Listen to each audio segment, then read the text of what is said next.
అందరికీ నమస్కారం. నేను Dastagiri, state minority cell official spokes person YSRCP. ఏదైతే దేశంలో మొత్తం ముస్లిం సమాజం పైన విషయం చెప్తున్నటువంటి మోడీతో ఆంధ్రప్రదేశ్లో చంద్రబాబు, పవన్ కళ్యాణ్ స్నేహం కొనసాగిస్తారా? ఎక్కువ మంది జనాభా ఉన్నటువంటి ముస్లిం సమాజానికి దేశ సంపద పంచడం పైన చంద్రబాబు, పవన్ కళ్యాణ్ వైఖరి ఏంటో స్పష్టంగా తెలియజేయాల్సినటువంటి అవసరం ఉంది. ఏదైతే నిన్న మోడీ ఎన్నికల ప్రచారంలో ముస్లింస్ పైన చేసినటువంటి వ్యాఖ్యలను తీవ్రంగా ఖండిస్తున్నాము. మోడీతో అసలు ఆంధ్రప్రదేశ్లో పొత్తు పెట్టుకోవాల్సినటువంటి అవసరం ఏంది?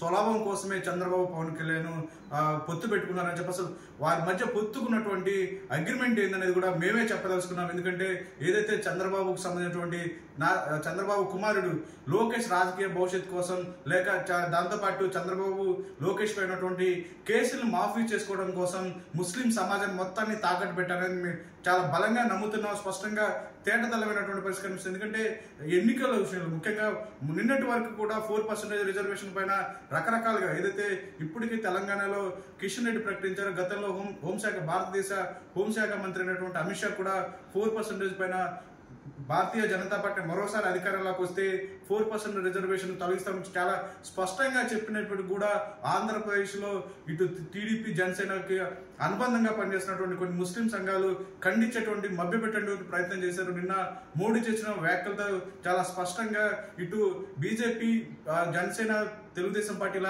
స్టాండ్ స్పష్టంగా కనిపిస్తుందని చెప్పొచ్చు. ఇటు ఆంధ్రప్రదేశ్ లో కూడా ఓ పక్క షర్మిల చాలా స్పష్టంగా మేము ఎన్డీఏకి వ్యతిరేకంగా చెప్తున్నప్పటికీ కూడా ఆంధ్రప్రదేశ్ లో టీడీపీ, జనసేన, బీజేపీతో పాటు ఈ ఎన్డీఏ కూటమికి ఆంధ్రప్రదేశ్ కాంగ్రెస్ పార్టీ కూడా మద్దతు ఇస్తున్నట్టు కూడా చాలా స్పష్టంగా కనిపిస్తుంది. ఇప్పటికైనా ముస్లిం సమాజం ఏదైతే తెలుగుదేశం పార్టీ నాయకులు ఉన్నటువంటి వారంతా కూడా మీ స్వార్థం కోసం ముస్లిం సమాజాన్ని నాశనం చేసేటువంటి ఈ పార్టీలకి వంత పడద్దు.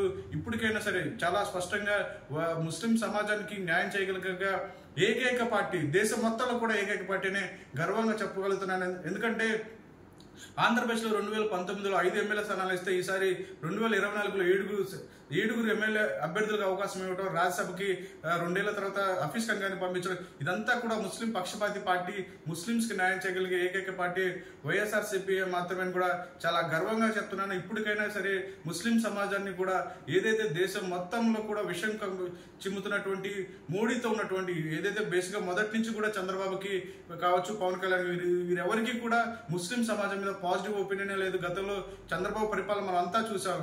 ఆయన పరిపాలన కనీసం ఒక మైనార్టీ మినిస్టర్ కానీ, మైనార్టీకి సంబంధించినటువంటి వ్యవహారాలు చూడగలిగినటువంటి రాష్ట్ర స్థాయి నాయకత్వాన్ని తయారు చేయడంలో కూడా పూర్తిగా విఫలం చెందారు. ఇటు పవన్ కళ్యాణ్ అంటారా, ఆయన కేవలం కమ్మ సోదరులు కావాలి, లేక కాపు సోదరులలో కొంతమంది మాత్రం తీసుకున్నారు. కానీ జనసేనలో ఎక్కడా కూడా మైనార్టీకి చెందినటువంటి నేతలు కనిపించరు.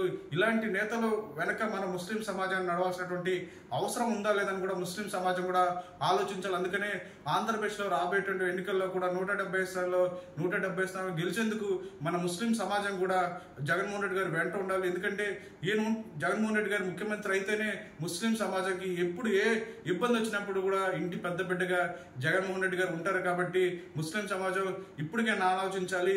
ఏదైతే మోడీతో లోపాయి గారు ఒప్పందం కుదుర్చుకున్నటువంటి చంద్రబాబు, జనసేన, ఆంధ్రప్రదేశ్ లో కాంగ్రెస్ పార్టీ కూడా ఏదైతే సిద్ధాంతాలను కూడా పక్కన పెట్టి ఎన్డీఏ కూటమికి మద్దతు ఇస్తుంది. ఇప్పుడు మనం ఓట్ బ్యాంక్ చేల్చడంగా లక్ష్యంగా వెళ్తున్న నేపథ్యంలో మనం మరోసారి చెప్తున్న జగన్మోహన్ రెడ్డి గారు వెంట నడిస్తేనే ముస్లిం సమాజం బాగుపడుతుందనేది కూడా చెప్తున్నాను.